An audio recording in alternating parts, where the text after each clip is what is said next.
Hello friends, welcome back to my YouTube channel. दोस्तों, कल की वीडियो में हमने न्यू परीक्षावाणी बुक से राज्य निर्माण आंदोलन वाला टॉपिक कंप्लीट कर लिया था। आज हम इस वीडियो में अगला टॉपिक राज्य आंदोलन के दौरान गठित संगठन से स्टार्ट करेंगे।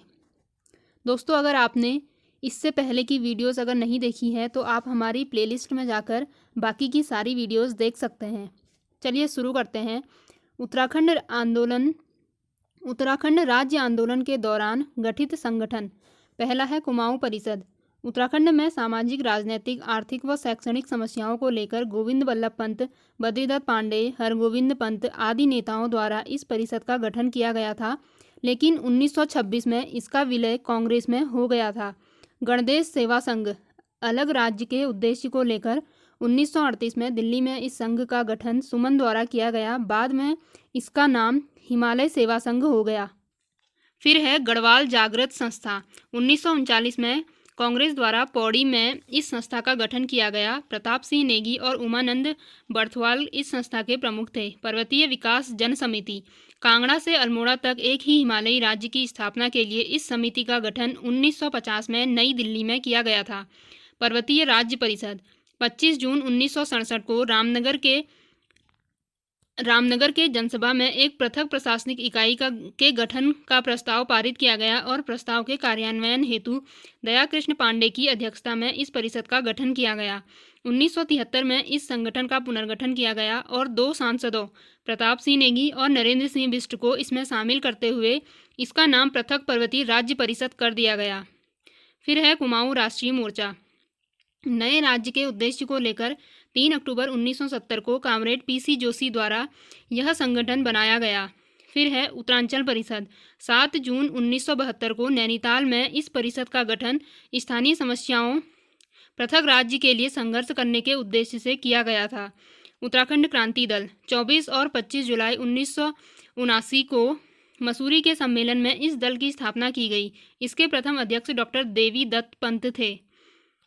उत्तरांचल उत्थान परिषद।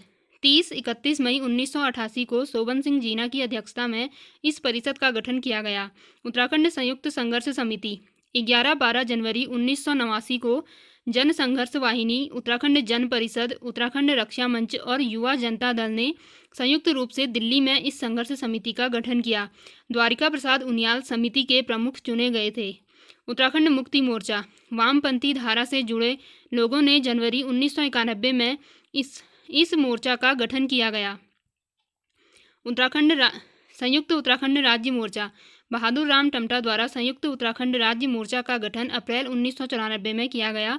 इसका उद्देश्य राज्य निर्माण में सहयोग करना था। फिर है Uttarakhand People's Front UPF. Uttarakhand People's Front का गठन 16-17 अप्रैल 1994 को किया गया। उत्तराखंड छात्र युवा संघर्ष समिति। इसका गठन 18 सितंबर 1994 को किया गया। फिर है स्थायी राजधानी गैरसैंण में बनाने के प्रयास। ब्रिटिश गढ़वाल के चांदपुर परगने की लोहबा पट्टी ही वर्तमान गैरसैंण है। इस समय यह चमोली की एक तहसील और विकासखंड है। यह दूधातोली और व्यासी पर्वत श्रृंखलाओं से घिरा हुआ है और लगभग संपूर्ण राज्य के केंद्र में स्थित है। 60 से 70 वर्ग किलोमीटर में फैली इस समतल घाटी की समुद्र तल से ऊंचाई लगभग 5360 फीट है। यहाँ से होकर आटागाड़, पश्चिमी एवं पूर्वी नयार तथा पश्चिमी रामगंगा आदि नदियाँ बहती हैं। साथ ही यहाँ स्थान स्थान पर प्राकृतिक जल स्रोत भी हैं। इस क्षेत्र के चारों तरफ गेवाड़, चांदपुर गढ़ी और बधाड़ गढ़ी, ग्वालदम आदि गढ़ियाँ स्थित हैं। इस क्षेत्र में विंसर, विरणेश्वर महादेव जैसा धार्मिक स्थल और बेनीताल जैसा प्राकृतिक सौंदर्य स्थल भी है। दोस्तों, गैरसैंण व देहरादून से ये दूरी दिखाई गई है। गैरसैंण व देहरादून से अन्य नगरों की दूरी ये आप देख सकते हैं। फिर है 24-25 जुलाई 1992 को उत्तराखंड क्रांति दल के 14वें महाअधिवेशन में बड़ौनी व काशी सिंह एरी ने गैरसैंण का नाम वीर चंद्र सिंह गढ़वाली के नाम पर चंद्रनगर रखकर राज्य की राजधानी घोषित किया और शिलान्यास भी किया।